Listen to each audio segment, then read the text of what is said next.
नुपुर शर्मा का नाम जब दिल्ली विधानसभा चुनाव में चर्चा में आया तो लोगों ने सोशल मीडिया पर इनको ट्रेंड करा दिया।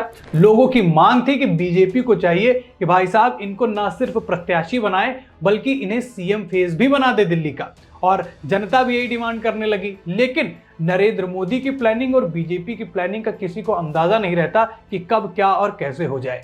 नमस्कार, स्वीकार करिए, मैं हूं वैभव दीक्षित। आपको पता है कि दिल्ली विधानसभा चुनाव की तारीखें आ गई हैं। 5 फरवरी को मतदान होगा और 8 फरवरी को हमारे सामने परिणाम आ जाएंगे और 70 विधानसभा सीटों पर 59 नामों की घोषणा बीजेपी ने कर दी है। अभी 11 नाम बाकी हैं और अब जब इन बचे हुए 11 नामों की चर्चा हो रही है तो लोग ये कह रहे हैं कि 11 नाम बहुत चुनिंदा होंगे, बहुत सोच समझ के होंगे। हालांकि नुपुर शर्मा के समर्थक निराश हैं, नाराज हैं। क्यों? क्योंकि 2 लिस्ट आ चुकी हैं, 59 प्रत्याशियों के नाम घोषित किए जा चुके हैं, लेकिन उसमें नुपुर शर्मा का नाम नहीं है। लेकिन ये जो 11 नाम बाकी हैं, ये शायद बीजेपी और नरेंद्र मोदी के वो ऐसे प्रत्याशी होंगे जिन पर बीजेपी बड़ा दांव खेलने वाली है। लेकिन उन 11 प्रत्याशियों में 3 महिला नेता हो सकती हैं, ऐसा भी अनुमान लगाया जा रहा है और ऐसी खबरें भी सुनने में आ रही हैं। तो आपको मैं आज उन 3 महिलाओं के बारे में बताने वाला हूं जिनको लाकर नरेंद्र मोदी दिल्ली में 1-2 दशकों से, लगभग 3 दशक कह सकते हैं कि 3 दशकों से दिल्ली की सत्ता से दूर हैं। वहां पर ये 3 महिलाएं उनको जीत दिलाने में बहुत कारगर साबित हो सकती हैं। तो चलिए मैं आपको एक एक करके तीनों के बारे में बताता हूं और तीनों कैसे बीजेपी के लिए फायदेमंद हो सकती है वो भी मैं आपको बता देता हूं। पहला नाम एज यूजुअल जो चल रहा है वो है नुपुर शर्मा। नुपुर शर्मा के बारे में शायद बहुत चर्चा करना तो सही नहीं है क्योंकि आपको पता है, लेकिन आसार है क्योंकि 2 लिस्ट में अभी तक नाम नहीं आया है, इनके नाम की चर्चा है और ग्राउंड पर भी लोग कह रहे हैं कि नुपुर शर्मा को बीजेपी को एटलीस्ट उतारना तो चाहिए। सीएम फेस तो दूसरी बात है। तो हो सकता है कि नुपुर शर्मा उन 11 नामों में दिल्ली विधानसभा चुनाव में आ जाए। अब जो 2 नए और अहम नाम हैं, स्मृति ईरानी की बात करें तो स्मृति ईरानी के विषय में कल हमने चर्चा करी थी कि इनको क्यों लाया जा सकता है और कहां से उतारा जा सकता है। एक ग्रेटर कैलाश सीट की बात हो रही है और दिल्ली कैंट सीट की बात हो रही है जहां से इनको उतारा जा सकता है। अब इनको उतारने के पीछे के कारण भी मैंने आपको बताए थे। केंद्र में मंत्री रही है, कांग्रेस के गढ़ में कांग्रेस को हरा के आई है और अगर दिल्ली विधानसभा चुनाव में आती हैं तो जो कमजोर कांग्रेस है उसको और कमजोर करने में इनका बहुत बड़ा रोल रहने वाला है और एक्सपीरियंस्ड है, 2003 से भाजपा के साथ में जुड़ी हुई हैं। तो ये भी हो सकता है कि जो अब आसार नजर आ रहे हैं, लेकिन नुपुर शर्मा के नाम पर, सीएम फेस के नाम पर तो अब थोड़ा सा डाउट हो रहा है। डाउट इस वजह से हो रहा है क्योंकि 59 प्रत्याशियों के नाम दे दिए गए हैं और 59 प्रत्याशियों में जो सबसे डिमांड जनता की जो थी या फिर बीजेपी के समर्थकों की थी वो थी नुपुर शर्मा, जिन्हें अभी तक टिकट नहीं दिया गया है। तो सीएम फेस तो शायद अब ये ना बने और कह भी नहीं सकते कुछ, बीजेपी क्या सोच रही है, मोदी क्या सोच रहे हैं, कुछ भरोसा नहीं। पर जब से स्मृति ईरानी का नाम सामने आया है, नुपुर शर्मा से प्रबल दावेदार ये महिला नेता हो सकती हैं क्योंकि एक्सपीरियंस भी है और बीजेपी की पसंदीदा नेताओं में से एक रही हैं। अब एक और नया नाम जो उसमें जुड़ रहा है ये भी जानना आपके लिए जरूरी है। स्मृति ईरानी और नुपुर शर्मा का नाम तो पिछले 2 से 3 दिनों से दिल्ली विधानसभा चुनाव को लेकर चर्चा में चल रहा है कि भाई साहब ये दोनों हो सकती हैं, पर एक तीसरी महिला और इन 11 नामों में शामिल हो सकती है, अंतिम 11 प्रत्याशियों में शामिल हो सकती है। वो नाम है मीनाक्षी लेखी।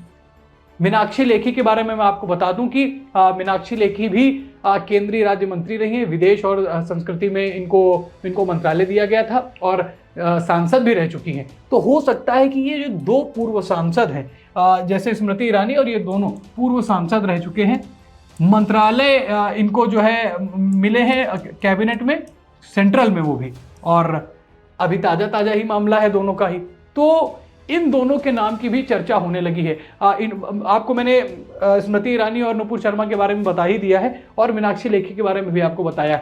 मीनाक्षी लेखी को भी इस वजह से लाया जा सकता है। देखिए 11 नाम रोके क्यों गए हैं ये भी हमारे लिए सोचना जरूरी है। 11 नाम शायद इसीलिए रोके गए हैं कि उन पे मंथन चल रहा है कि भाई साहब कुछ 11 ऐसे प्रत्याशियों को उतार दिया जाए जिनके पास क्या क्या होना चाहिए। एक तो पहला तो उनके पास होना चाहिए एक्सपीरियंस, दूसरा दिल्ली की राजनीति का थोड़ा बहुत अनुभव, और इनको थोड़ा बहुत तो अनुभव नहीं है, ठीक ठाक अनुभव है, खासतौर पर दिल्ली के। एक्सपीरियंस की बात करें तो केंद्र में रहकर आई हैं, मंत्रालयों में मंत्री रही हैं, वो एक्सपीरियंस काम आ गया। दिल्ली में रहकर ही सारा काम होता है, राजधानी है तो दिल्ली से वाकिफ है। साथ ही साथ एक और जो मेजर चीज होती है क्या एक महिला वोट कवर करने में कामयाब हो सकती है या नहीं, यानी वुमेन वोट। जब ये वुमेन वोट जो है कवर करने में अगर ये कामयाब हो जाती है तो इन लोगों को मौका दिया जा सकता है। और ये इन तीनों ही नेताओं की जो मैंने आपको बताई, नेत्रियों की बात मैंने बताई है, इन तीनों में वो काबिलियत है कि दिल्ली के अंदर न सिर्फ अपने समर्थकों के वोटों को मजबूती के साथ बीजेपी को दिला सकती है, बल्कि इनकी छवि ऐसी है कि वो दिल्ली के अंदर महिलाओं के वोट्स भी कवर कर सकती हैं। अब ये देखने वाली बात है, चर्चा वाली बात है, सोचने वाली बात है, क्योंकि अभी तक बीजेपी ने जैसे जैसे नाम दिए हैं इसमें सबसे बड़ी चीज ये रही है कि जो सबसे डिमांडिंग नेम था वो था नुपुर शर्मा, वो अभी बाहर हैं। अब 11 नाम बचे हैं। संभावित रूप से हो सकता है कि कल या परसों में ही दिल्ली वाले नाम आ जाएं, और मिल्कीपुर में भी उत्तर प्रदेश में उपचुनाव होना है, तो ये कहा जा रहा है कि आज मकर संक्रांति के बाद जो है 15 तारीख को ये नाम डिक्लेयर हो सकते हैं। हालांकि पता नहीं हो या ना हो, अभी तो कंफर्मेशन नहीं है, बट जैसा भी सूत्र कह रहे हैं वो मैं आपको बता रहा हूं। इन तीनों नामों को शायद अंतिम 11 में बीजेपी की लिस्ट में देखा जा सकता है। और नुपुर शर्मा जो जिनकी डिमांड है, स्मृति ईरानी की एंट्री नुपुर शर्मा के सीएम फेस को कमजोर करती है, उनके सीएम पक्ष को कमजोर करती है। और जब उठ के आते हैं मीनाक्षी लेखी पर, तो मीनाक्षी लेखी भी सीएम पद की दावेदार हो सकती है।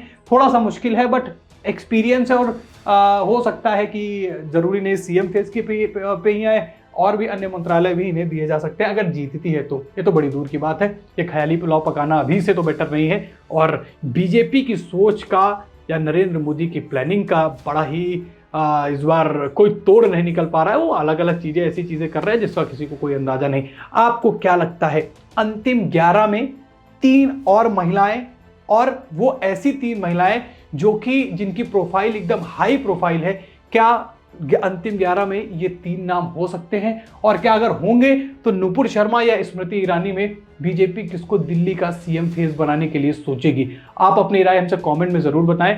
वीडियो में इतना ही। वीडियो को लाइक और शेयर करें। चैनल पर नए हैं तो चैनल को जरूर सब्सक्राइब करें। फिर मुलाकात करेंगे एक नए खबर के साथ। तब तक के लिए धन्यवाद।